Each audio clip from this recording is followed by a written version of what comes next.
दर्शकबिन नमस्कार। आज हामीसँग कुराकानीमा जोडिनु भएको छ राजनीतिक विश्लेषक समाजसेवी पूर्व डिएसपी केपी शर्मा पन्थी। आज उहाँसँग पछिल्लो समय आफूलाई कृषि वैज्ञानिक भनेर चिनाउने मदन राई एउटा नाबालिका जुन यौन दुराचार गरेको अभियोगमा खोटाङबाट पक्राउ परेका छन्, यस विषयमा हामी कुराकानी गर्दैछौँ। डिएसपी साहब, सम्पूर्ण मिडियामा स्वागत छ। धन्यवाद। जय जननी जय मातृभूमि। प्रश्न यहाँले चाहिँ के भन्दा अहिलेको समसामयिक राजनीति र सामाजिक विकृति, विसङ्गति, अन्याय, अत्याचार, भ्रष्टाचार, यौनजन्य हिंसा, बाल हिंसा होइन का विभिन्न चाहिँ घटनाको चाहिँ श्रृङ्खला दिन प्रतिदिन बढिरहेको अवस्था पनि छ। यसमा कतिपय अवस्थामा प्रहरीले चाहिँ सफल अनुसन्धान गरेका पाटाहरू पनि विद्यमान छन् पनि, केही चाहिँ विभिन्न दबाव प्रभाव र चाहिँ के भन्दा तपाईँको चाहिँ भनौँ न राजनीतिक आवरणमा बन्देज बनाइदिएको अवस्था पनि विद्यमान छ। आजको घटनाक्रमलाई हामीले हेर्दाखेरि मदन कुमार राई जो कुनै राष्ट्रिय स्वतन्त्र पार्टीका चाहिँ केन्द्रीय सदस्यको रूपमा पनि चरितार्थ भएका समाचारहरू पनि आएको अवस्था पनि छ। रवि लामिछानेलाई धेरै सपोर्ट गरिरहनु पनि भएको। यसमा के भयो भन्दा होइन, रवि लामिछानेलाई सपोर्ट गर्नु राम्रो पक्ष हो, त्यस्तो त्यो पार्ट भन्दा पनि उहाँको कुकर्म होइन। उनले चाहिँ उहाँले पटक पटक विगतमा पनि यौनजन्य विषय प्रसारलाई सामाजिक सञ्जालमा पस्केको अवस्था पनि हो। तथापि के त भन्दाखेरि एउटा जिम्मेवार व्यक्ति होइन, एउटा चाहिँ कृषि विज्ञ डाक्टर प्राप्त गरेका व्यक्तिले यस्तो कार्य गर्नु भनेको निन्दनीय, घोर आपत्तिजनक र सामाजिक कलङ्कको रूपमा यो घटनालाई लिइन्छ। उहाँलाई जस्तो उहाँले भनेअनुसार कृषि वैज्ञानिक हुनुले धेरैमा पिएचडी विद्यावारिधि गरेको छु, धेरैवटा कन्ट्रीमा विद्यावारिधि गरेको छु भनिरहँदा उहाँलाई कृषि वैज्ञानिक भन्दा पनि यौन वैज्ञानिक भन्न मिल्दोजुल्दो भएन होइन। उहाँको के छ भन्दा एउटा कुरो तपाईँले राम्रो प्रश्न गर्नु हो। अब चाहिँ के भन्दाखेरि doctor Baburam Bhattarai PhD holder हुन्, प्रधानमन्त्री भएको अवस्था पनि हो। उहाँ चाहिँ के भन्दा आर्किटेक्चर इन्जिनियर हो, तर उहाँ राजनीतिज्ञ होइन मेरो विशेषण है। तथापि चाहिँ के भन्दा कृषि विज्ञ हुँदा उहाँले नेपालको कृषिको क्षेत्रमा विगत र वर्तमानको अवस्थामा के कस्ता योगदान दिनुभयो, कृषिलाई टेवा पुग्ने जनमुखी होइन कृषिमुखी कृषकमुखी आयोजना अथवा विज्ञता, विश्लेषण, क्षमता, प्रयोग, वैज्ञानिकरणका के आयाम दिनु हो, त्यो मूल्य पाठ हो। त्यो पाठ भन्दा पनि उहाँले चाहिँ के भन्दाखेरि अहिले एउटा नाबालिकामाथि जुन एउटा सङ्गीन आरोपमा चाहिँ प्रहरीले पक्राउ गरेर अनुसन्धान गर्दैछ, त्यसले गर्दा उहाँको जीवन, भाग्य, भविष्य र उहाँको विज्ञता समाप्त भएर चाहिँ कृषि विज्ञ नभएर यौन विज्ञको रूपमा भनौँ मैले चाहिँ चरितार्थ भएको कुरा समाज र चाहिँ सामाजिक सञ्जालले उहाँलाई चाहिँ पस्केको छ, उहाँलाई उपाधि पनि दिएको अवस्था छ। जस्तो उहाँका योभन्दा अगाडिका एउटा अन्तर्वार्ताहरू यति उत्तेजित, यति कामुक हुन्थे, 1052 जनालाई त उहाँले शारीरिक सम्पर्कै गरिसक्यो। सेक्स भन्ने कुरा त हात मिलाए जस्तो हो भन्ने अभिव्यक्ति दिनुहुन्छ होइन कि के हुन्छ देशको सामाजिक पक्ष, आर्थिक पक्ष, भनौँ सांस्कृतिक पक्ष, धार्मिक पक्ष, रीतिरिवाज होइन, सभ्यता, परम्परा, इतिहास, आफ्नो पहिचान, आफ्नो मर्यादा र अनुशासन र नैतिकतालाई हरेक समाजले सम्मान र कदर गरेको हुन्छ। यो चाहिँ युरोपियन पाश्चात्य कन्ट्रीको चाहिँ सभ्यता बोकेको देश होइन। छाडा प्रवृत्तिले एउटा व्यक्तिले एउटा चाहिँ के भन्दा त्यत्रो ओहदा प्राप्त गरेको व्यक्तिले, विद्या पारिधि प्राप्त गरेको व्यक्तिले यो समाजलाई दूषित गर्नको लागि यौनजन्य कुराहरूलाई उत्तेजनात्मक रूपमा, भ्रमात्मक रूपमा समाजमा चाहिँ के भन्दाखेरि विकृति र विसङ्गति फैलाएको चाहिँ यो अवस्था चाहिँ के भन्दा जनमान्य, समाजमान्य र नेपालको कानुन मान्य हुँदैन।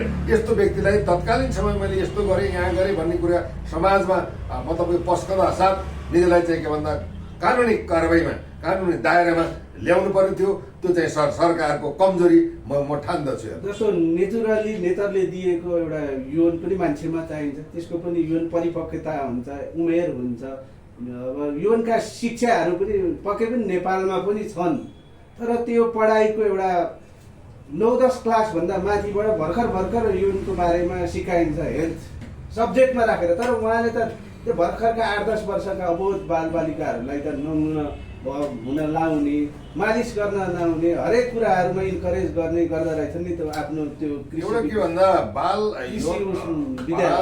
यौन हिंसाको चाहिँ हिंसकको रूपमा मैले चरितार्थ गर्न चाहेँ।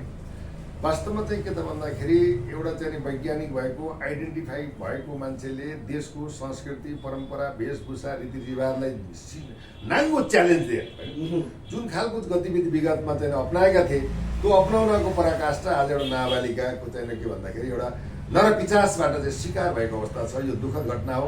यो घटना यो फौजदारी आचार संहिता अनुसरण गर्नुपर्दछ। यसमा नेपाल प्रहरीले अनुसन्धान गर्दछ।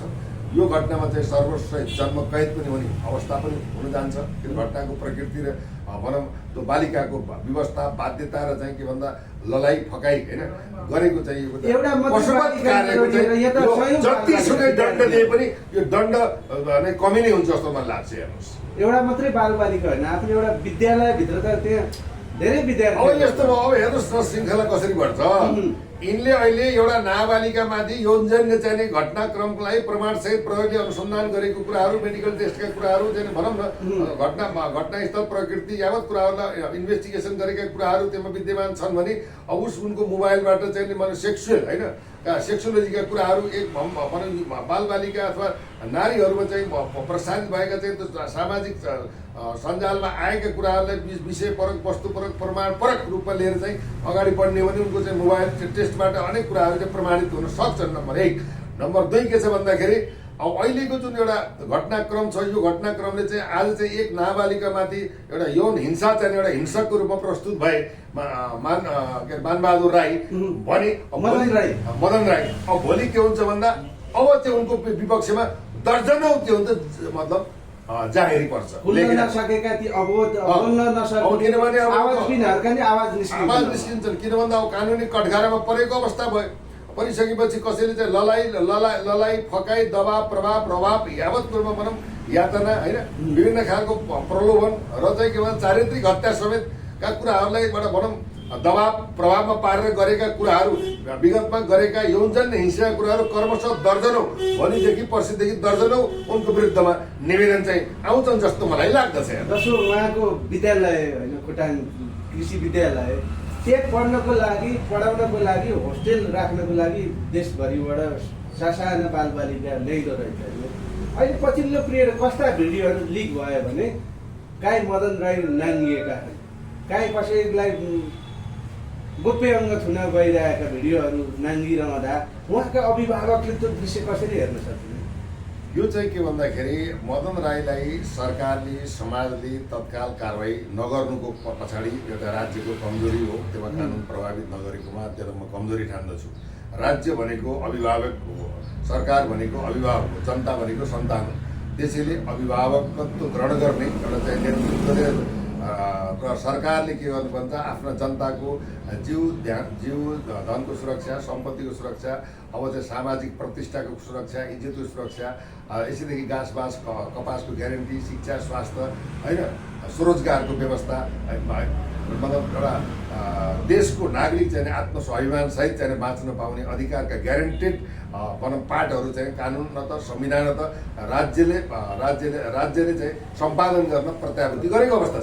तथापि राज्यको चाहिँ के भन्दा राज्यका संयन्त्रहरू अब चाहिँ चुनाव भने अब चुनावपछि चाहिँ तेरो भने अब भोटले किन्नको लागि पैसा बिक्री गरे व्यापार गरे राजनीतिलाई व्यापार ठम्ब्याए पद प्रतिष्ठा कुर्सी र चाहिँ सत्ताको लोभमा चाहिँ प्रधानमन्त्री राष्ट्रपति मन्त्री अब संसद संवैधानिक अङ्ग अदालत सुरक्षा निकाय यावत कुरामा उनले घेराबन्दी गरेर केवल देश दोहन र आफू बढ्ने परिवार बढ्ने देशलाई लुट्ने जनताको रगत चुस्ने मात्र चाहिँ अभ्यासमा राजनीतिलाई के भन्दा सस्तो एउटा व्यापारको रूपमा परिणत गरेको हुनाले यो खालको चाहिँ वातावरण सृजना भएको अवस्था हो। अब कृषि क्याम्पसमा रहने बालिकाहरू त सुरक्षित रहनु पर्यो, अभिभावकत्व हुनु पर्यो। एउटा चाहिँ बाबुआमाले जसरी स्याहार सम्मान गर्दछन् सुरक्षा संरक्षण खानपान पढाइ लेखाइ आचरण व्यवहार होइन नैतिक शिक्षा र चाहिँ कृषि सम्बन्धी ज्ञान दिने एउटा चाहिँ वैज्ञानिक एउटा कृषि चाहिँ विद्यालयमा ती नानीहरूलाई चाहिँ के भन्दा आफ्नो भाग्य र भविष्य उज्जवल पार्नको लागि आफ्नो बाबुआमाले चाहिँ खाइ नखाइ तर चाहिँ के भन्दाखेरि चाहिँ 2 पैसा जगेर्ना गरेर आफ्नो सन्ततिलाई चाहिँ एउटा अब्बल र एउटा राष्ट्रवादी र एउटा कृषि विज्ञ अथवा बनाएर देशलाई चाहिँ रूपान्तरण गर्ने सवालमा राष्ट्र निर्माणको सवालमा उनीहरूले केही योगदान दिन सकुन् भनेर आफ्नो बाबुआमाले जिम्मा दिएको एउटा अभिभावकले एउटा राक्षसीपन, महिषासुरपन, नरपिचासीपन, पशुपत व्यवहार गर्छ भने यो जस्तो दुर्भाग्य केही पनि हुन सक्दैन। यस्ता अपराधीलाई on the spot death penalty वा फाँसीमा झुन्डाएर लट्काएर गोली हानेर चाहिँ के गर्नुपर्छ भन्दाखेरि मार्नुपर्ने कानुनको व्यवस्था हुनुपर्छ। यो देशमा कानुन कडा नभएको हुनाले बलात्कार गर्ने, भ्रष्टाचार गर्ने, मदन राई जस्तो चाहिँ घटनामा संलग्न भएका व्यक्ति, राष्ट्रघात गर्ने, देशद्रोही गर्ने यस्ता चाहिँ राष्ट्रघातीहरूलाई on the spot death penalty वा फाँसीको सजायको व्यवस्था जबसम्म देशमा हुँदैन, कडा कानुन नभएसम्म के हुन्छ यस्ता घटनाले प्रश्रय पाउँछौँ। हामीले पटक नेपाल सरकारले भनेका छौँ, सदनमा चाहिँ गएर आफ्नै चाहिँ ताली बजाएका छन्, आफ्नै कुरा गरेका छन्, जनमुखी कुरा केही छैन, जनताको एजेन्डा केही छैन, जनताको शिक्षाको अवस्था एउटा चाहिँ के भन्दा एउटा राष्ट्रपतिले चाहिँ एउटा उपचारको लागि बेहोस भएर भनौँ एउटा तुम शरणम गच्छामी भनेर चाहिँ 2.5 करोड चाहिँ खर्च गर्छन् भने एउटा चाहिँ देशको एउटा नागरिकले सीतामोल एउटा चाहिँ भन्दा जीवन जल नपाएर मर्नु अवस्था भएको छ। आज तपाईँको चाहिँ के भन्दाखेरि तपाईँको चाहिँ के भन्दा तपाईँको चाहिँ अब मुटुको भनौँ क्यान्सर भन्नुहोस्, फोक्सो भन्नुहोस् होइन, अब तपाईँको चाहिँ के भन्दाखेरि पाइल्स भन्नुहोस्, यी चाहिँ अपरेसनमा कम्तीमा चाहिँ तपाईँ लाखौँ लाख खर्च हुन्छ। अब सामान्य मान्छेले त दबाई नै नखाएर मर्ने अवस्थाको कम्तीमा चाहिँ शिक्षा स्वास्थ्य भनौँको त ग्यारेन्टी त सरकारले लिनु पर्यो नि त। भने आज चाहिँ के भन्दाखेरि देशमा न एउटा राम्रो चाहिँ एउटा कल कारखाना बन्यो, न राम्रो विश्वविद्यालय बन्यो, न राम्रो चाहिँ शिक्षालय भयो, न जनताले एउटा चाहिँ के भन्दा प्राथमिक उपचारसम्मको चाहिँ के भन्दाखेरि सुलभ उपलब्ध सरकारले गर्नु सकेन। यो सिन्डिकेट र यो ठेकदारी प्रथामा सरकार लाग्यो, जसको कारणले समाजलाई निगरानी गर्ने नेतृत्व पनि ठिक भएन। पैसाको भरमा गुन्डा र चाहिँ राजनीतिमा अपराधीकरण जन्म भएर यो अहिलेको महल यसरी बढेको अवस्था हो। यसलाई कन्ट्रोल गर्नको लागि एउटा जङ्गबहादुर देशमा आउनु जरुरी म देख्दछु। यी नेतृत्वबाट देश बन्दैन, किनभने पटक पटक जनतालाई धोका दिएका, पटक पटक जनतालाई निराश बनाएका, पटक पटक देशमाथि डाका गरेका यी डाकाहरूबाट देश बन्दैन। त्यसैले अब के भन्छ नयाँ शक्ति, युवा शक्तिलाई नै देशको सत्ता रूपान्तरण र हस्तान्तरण गर्न मात्र देश चाहिँ जीवन्त, सुरक्षित र संरक्षित हुन सक्छ। अन्यथा देशै नरहने अवस्थाको चाहिँ राजनैतिक परिस्थिति सृजना भएको हामीले वर्तमान परिस्थितिलाई अध्ययन, मनन, अनुसन्धान गरेर विवेचना गरेका छौँ। जस्तो एकापट्टि योभन्दा अगाडि निर्मला पन्त होस्, भागीरथी भट्ट होस्, बलात्कार गरेर उहाँहरूको हत्या भइसकेको छ, अहिलेसम्म अपराधी पत्ता लागेको छैन, उहाँहरूले न्याय पाएका छैनन्। पछिल्लो समय कोक्रामै बच्चाहरू बलात्कृत हुन्छन्। तर अर्को पाटो एउटा वैज्ञानिक जस्ता भएका मान्छेहरू, एउटा तपाईँको विद्यालय खोलेर बसेका मान्छेहरूले यौन दुरुत्साहन गर्न अग्रसर हुँदाखेरि हाम्रो देश, हाम्रो समाज कतातिर जाँदैछ? के सतीले सरापेको हो र? होइन, सतीले सरापेको भन्दा पनि अब यही चाहिँ थेगोला लिएर हामीहरू अगाडि बढ्यौँ भने त अब देशमा कहिले पनि रूपान्तरण परिवर्तन हुँदैन। तथापि त्यस चिजले पनि मानेर आएको छ, जसले देशको लागि केही गर्यो। अब चाहिँ तपाईँको तिब्बतको त्यत्रो भूभागलाई चाहिँ होइन व्यापारिक केन्द्रलाई कब्जा गरेर चाहिँ फर्कँदाखेरि षड्यन्त्र गरेर चाहिँ बिमललाई चाहिँ मारियो, हत्या गरियो होइन षड्यन्त्रपूर्वक। र उहाँको श्रीमती चाहिँ ले चाहिँ यो देशमा जसले राम्रो गर्छु उसो भलो नहोस् भनेर एउटा नारीले सरापेको देश पनि हो। भीमसेन थापालाई पनि अब मर्न बाध्य तुल्याइयो। इतिहास त हाम्रो गवाह छ, साक्षी छ होइन। त्यसले गर्दा अब के भन्दा सतीले सराक्यो भन्दा पनि अब चाहिँ बुद्धका सूत्रहरू लिएर वेदान्त तपाईँको चाहिँ उपनिषद आदिका चाहिँ ज्ञान शिक्षाहरू लिएर एउटा चाहिँ अब्बल तरिकाले विश्वलाई लिड गर्ने, विश्वको शिर तपोभूमि देवभूमि अब तपाईँको चाहिँ के भन्दाखेरि ऋषि भूमिलाई आज त्यसले अपवित्र बनाए।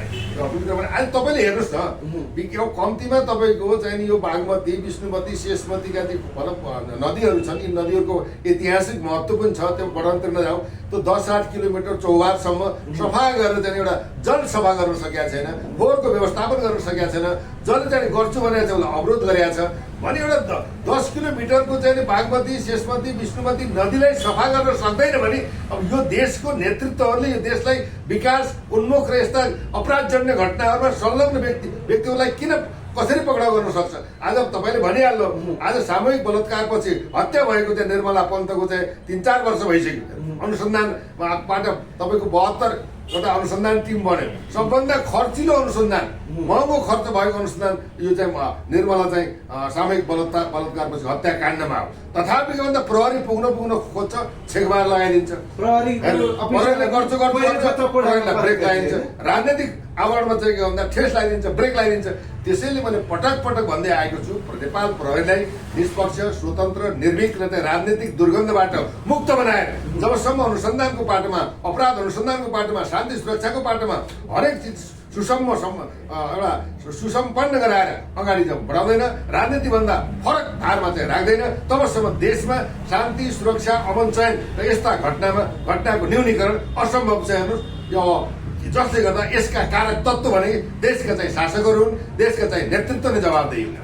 उहाँले भन्नुहुन्थ्यो पटक पटक 10 वर्षभन्दा माथि सेक्स गर्न मिल्छ र पाउनु पनि पर्छ, यौन परिपक्वता भए भन्नुहुन्थ्यो। के त्यो मिल्दो जुल्दो थियो त्यो कुरा? त्यो भन्नु नै गलत थियो। नेपालको कानुनले के भनेको छ, कानुन पढ्नु पर्यो नि तपाईँको। आज चाहिँ कानुनले के भन्छ भन्दाखेरि तपाईँको चाहिँ 10 वर्षभन्दा मुनिको र 70 वर्षभन्दा माथिको चाहिँ महिलालाई कसैले चाहिँ मन्जुरी बा होइन लडाई फकेबाट चाहिँ एउटा जबरजस्ती क्रणी गर्यो भने 4 वर्ष चाहिँ जन्म कैद हुन्छ, कानुनले परिभाषा गरेको छ। अब चाहिँ तपाईँको चाहिँ के भन्दा 18 वर्षभन्दा तलकोलाई नाबालक भनिन्छ, त्यसमा पनि गऱ्यो भने 10 वर्षको भनौँ एउटा परिपाटी कानुनले परिभाषित गरेको छ भने 10 देखि 14 वर्षको लागि चाहिँ 20 देखि 18 वर्षको चाहिँ कैद सजायको व्यवस्था गरेको छ, क्षतिपूर्तिको व्यवस्था गरेको छ। अब कानुनलाई नै धम्ची उठाएर संविधान कानुन यसलाई नै च्यालेन्ज गर्ने होइन। अब यो चाहिँ के भन्दा मदन राईलाई यो कानुनै छुट बीचमा ब्रेक नलाउनाले एउटा के भन्दा लगाम बिनाको चाहिँ एउटा घोडा जस्तो भएर यस प्रकारको चाहिँ अपराधजन्य घटना घटेको। यसमा चाहिँ मदन राईको जिम्मेवार छन् भने त्यसमा चाहिँ के भन्दा आँखा भएर पनि नदेख्ने, कान भएर पनि नसुन्ने, विवेक भएर पनि अब विवेक सही ठाउँमा प्रयोग गर्न सक्ने, देश र जनतालाई सुरक्षित र संरक्षित गर्न नसक्ने, स्वच्छ समाजको निर्माण गर्न नसक्ने, सद्भावपूर्ण समाजको निर्माण गर्न नसक्ने, नैतिक अनुशासनका धरातलका पाटाहरूलाई के संस्कृत जस्तो शिक्षालाई हटाउने, विदेशी शिक्षालाई आयातित शिक्षा, आयातित विचार, आयातित नेताहरूबाट देश भन्छ, यही नै अहम प्रश्न हो। जस्तो यो भन्दा अगाडि उहाँले सामाजिक सञ्जालमा गर्वका साथ 1052 जनासँग त शारीरिक सम्पर्कै गरिसके, अन्य बाहिरी सम्पर्कहरू त आफ्नै ठाउँमा होलान्। यो भनेको त मैले धर्मसँग जोडेर पनि उहाँले त 100वटा गाई दान गरे जस्तो भन्दा राम्रो धर्म गरिसके भन्ने अभिव्यक्ति राज्य सरकारका आँखा चाहिँ उहाँतिर के भन्दा राज्य सरकार त के छ भन्दा नेपालको धर्म, संस्कृति, परम्परा, इतिहास, पहिचान हाम्रा चाहिँ सम्पूर्ण चाहिँ के भन्दाखेरि परम्परागत चाहिँ पहिचानलाई समाप्त गरेको छ, धर्म बेचेको छ। यहाँ त क्रिस्चियनिटी डेभलप गर्न खोजेको छ। हाम्रो भनाइ क्रिस्चियन मान्नुहोस्, भनौँ त्यो के भन्दाखेरि इस्लाम मान्नुहोस् होइन, भनौँ बौद्ध मान्नुहोस्, हिन्दू मान्नुहोस्, त्यो हरेक कुरा धर्म मान्नुहोस्, हाम्रो नमान्नुको आपत्ति होइन। तर के त भन्दा हाम्रो चाहिँ विगतको परम्परा, इतिहास र हाम्रो पहिचानलाई मेटाउनको लागि धर्म बेचेका यिनीहरू चाहिँ नास्तिक नेतृत्वहरूले मदन राई जस्तो चाहिँ कि मान्छेलाई प्रयोगात्मक रूपमा हिसाब गरेको अवस्था होइन। यदि नेपालमा कानुन थियो, हाम्रो परम्परा, संस्कृति र सभ्यतामाथि, हाम्रो संस्कृति र कल्चरमाथि यिनीहरूले एट्याक गरेका छ भने तत्काल कानुन विपरीत अभिव्यक्ति दिने र यस्ता यौनजन्य कुराहरूमा समाजलाई भड्काउने, विकृतितर्फ लैजाने र चाहिँ सामाजिक धरातल, नैतिक अनुशासनलाई चाहिँ के भन्दा यसरी चाहिँ के भन्दाखेरि रसातलमा पुऱ्याएर डुबाउने एउटा यौन पिपासुलाई तत्काल राज्यले किन कारवाही गर्न, यसको जवाबदेही नेपाल सरकार पनि छ, यसका नेतृत्व पनि छन् भन्न चाहन्छु। भनेपछि उहाँको जुन त्यो कृषि विद्यालयको साइन बोर्ड हटाएर अब यौन विद्यालय राख्नु पर्यो कि के?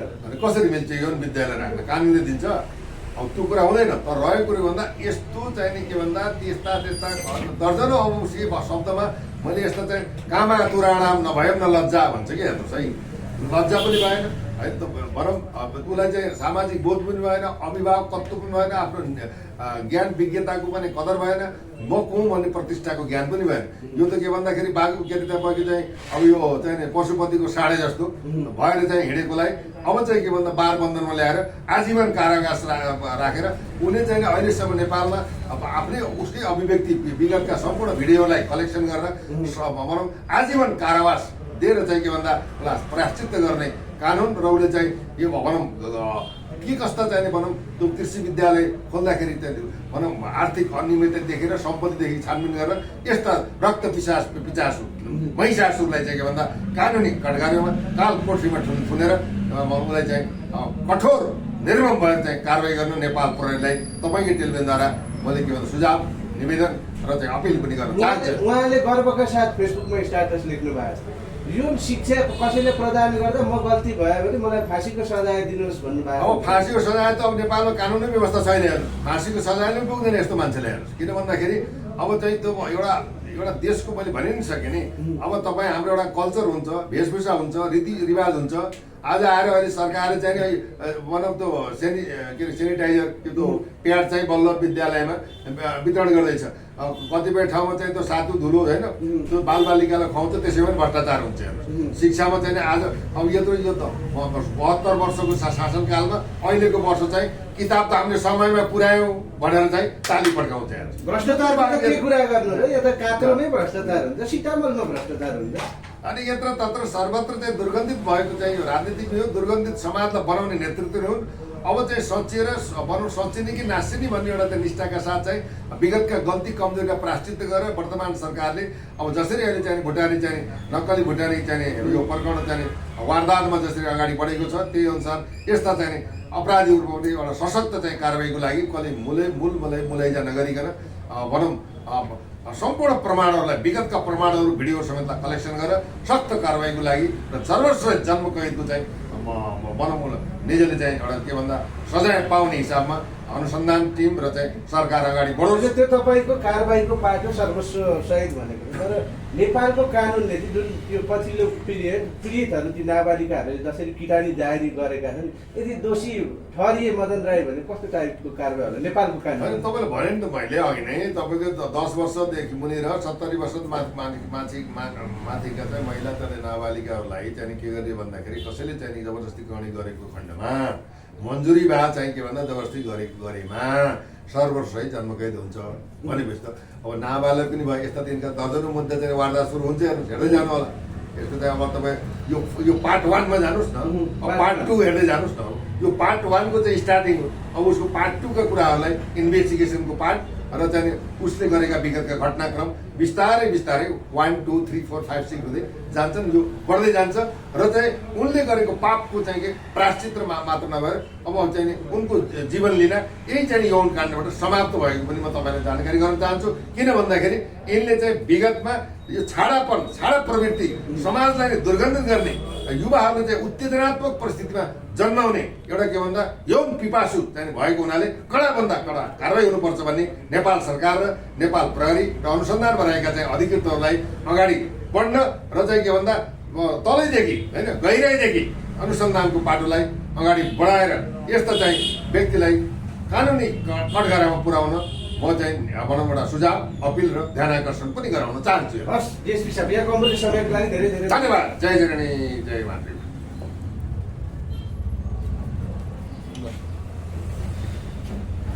अब तो रहे जिम्मे मतलब खाके